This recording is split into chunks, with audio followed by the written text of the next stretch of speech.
Welcome back to lytudiep channel. Jame is very happy when he and Tu Diep welcome their first child, Sherry. But the joy does not last long when his secretary Trang appears. What happens when love just comes and then quickly fades away? Today let's follow this story. James, a successful and charismatic CEO, had weathered countless storms before finally marrying the love of his life, Tu Diep, a kind-hearted young woman from a humble background. Their wedding was modest but filled with warmth and sincerity, a perfect reflection of their enduring love. Not long after, they welcomed their first child, a chubby, adorable baby boy who became the most precious symbol of their bond. Since the birth of their son, James's love for Diep only deepened. Despite his demanding schedule, he made it a point to come home early each evening just to hold his wife and child, savoring the simple joy of their togetherness. Even James's mother, who once disapproved of Diep due to their different social status, had grown fond of her daughter-in-law. She adored her grandson and now looked at Diep with eyes full of gratitude and affection. Diep, after giving birth, devoted herself to her child and their home without ever complaining. Each morning, she found peace tending to the old garden behind their house, a place that held her childhood memories. When time allowed, she quietly accompanied James to his office or construction sites, eager to learn from how he ran his business. Though she had no background in economics, she pushed herself to understand the world James lived in, hoping that one day, she could stand beside him not only as a wife and mother but as a true partner in business. But happiness rarely goes unchallenged. From the shadows emerged a name from the past, Trang, a woman who had silently lingered around James for years. Trang wasn't just enamored by his looks or elegance. What she truly craved was his wealth and influence. To her, Diep was just a small-town girl, inexperienced, unremarkable, and completely unworthy of a man like James. Trang believed James had married Diep in a moment of weakness and that one day, he would wake up and realize he deserved someone better, someone like her. When news broke that James and Diep were not only married but had a child, Trang was consumed by jealousy. She could no longer sit still. Step by step, she began scheming to dismantle the life they had built together. She started subtly, inventing work-related reasons to meet James, creating scenarios that required private meetings, and even organizing team gatherings that just happened to include only her and James. Her clothes became more revealing, her behavior more flirtatious, and her every move was calculated to seduce. She orchestrated accidental meetings at cafes, parking lots, and shopping malls, always with a sweet smile and soft voice. "You look tired. I guess your wife hasn't had much time for you since the baby was born." But Trang had underestimated James, and the strength of a man who truly loved his wife. James, who had watched Diep sacrifice her youth and energy to build a home with him, only admired her more. To him, Diep had become even more beautiful and precious after becoming the mother of his child. And when Trang made one final bold move, trying to brush up against him after a meeting, James calmly but firmly looked her in the eye and said, "Trang, I know exactly what you're trying to do. Let me be clear, I'm a married man, and I love my wife more than anything. If you respect me at all, keep things professional from now on. I will not allow my wife to be hurt because of someone else's blindness." Trang was stunned. No man had ever rejected her so directly. Her pride shattered.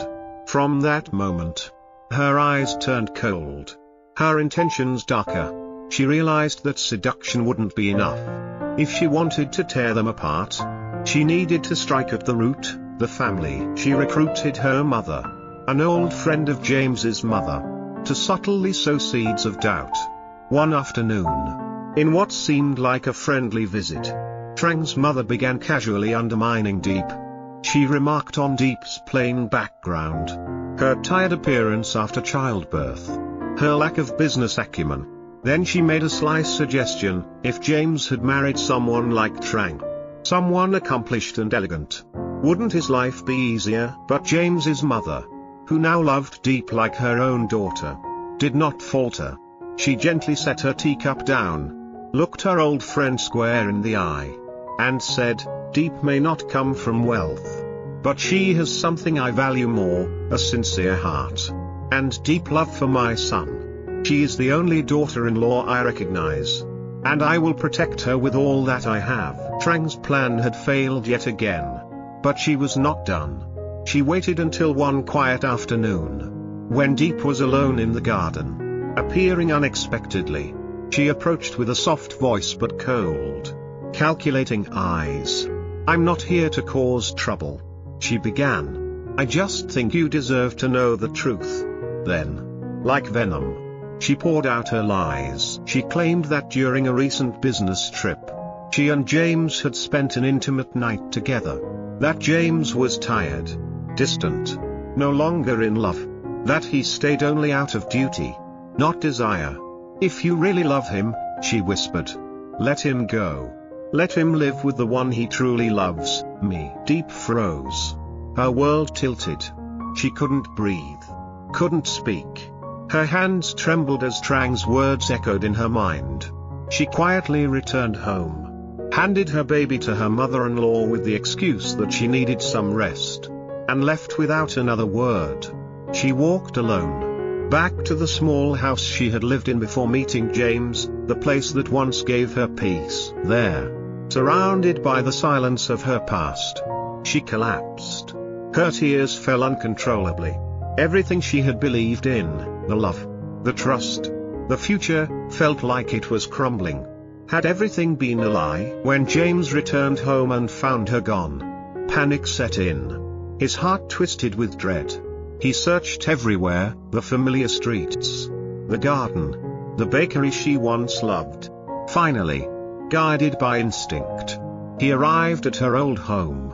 And there, on the doorstep, in the fading afternoon light, he found her, curled up, disheveled, her face stained with tears. Without hesitation, he rushed to her and embraced her tightly. "Diep," he whispered, voice trembling, "I'm so sorry. Did I really hurt you that badly? I've been looking for you everywhere.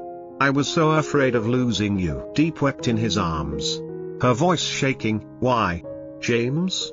I trusted you, and yet you betrayed me." With her, James gently lifted her face, his eyes full of pain and sincerity. "No, Diep, I never betrayed you. Not once. Everything she told you was a lie. I rejected her, clearly, firmly. You're the only one I love." The truth in his voice, the warmth in his embrace, began to melt the ice around Diep's heart. As they sat together on the porch, they opened up, spoke of everything, the fears, the misunderstandings, the silence. And by the time the sun dipped below the horizon, the wall between them had crumbled. The next day, Diep returned home with James. When James's mother saw her, she rushed forward, embracing her tightly. "I'm so sorry, my child. I didn't realize how much you were hurting.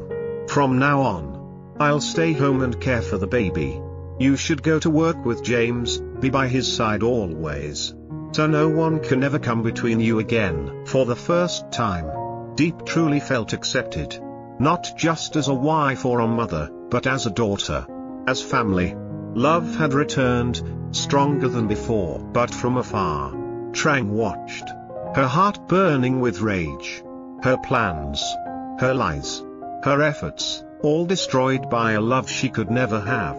And in her twisted heart, one final, bitter promise took root: if I can't have James, then she won't live in peace either.